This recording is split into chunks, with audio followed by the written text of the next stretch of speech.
Баяғыда мен өзім әкем бір әңгімелердің арасында кәриялардың ойынан ештеңе шықпайды деп мен ойын баласы болып ойнаған емес, ойнатпады әкем мен. Ол ойыннан ештеңе шықпайды, мына аталардың сөзін тыңда деп әкем отырғызып қоятын. Сонда бір есімде бір әкемнің сағаты заманда деп бастайтын, әймен дейтін әкем. Кішкентай бір қуыршақтай кісі еді, күйкентайдай болып отыратын. Өзбек сақалы бар. Сол бір әкем, ойбай-ау, сендер менен сұрамайсыңдар ма? Мен қайда барып келді демейсіңдер ме, неге жоқ болып кеттім деп. Мен Қызыләуітке барып келдім ғой дейді. Қызыләуіт Қызылқырдың астында 8 шақырым жер.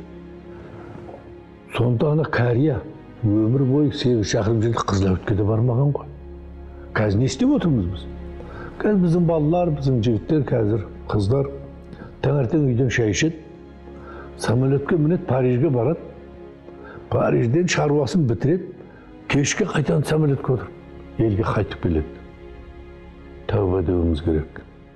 Асыра сілтемеу керек.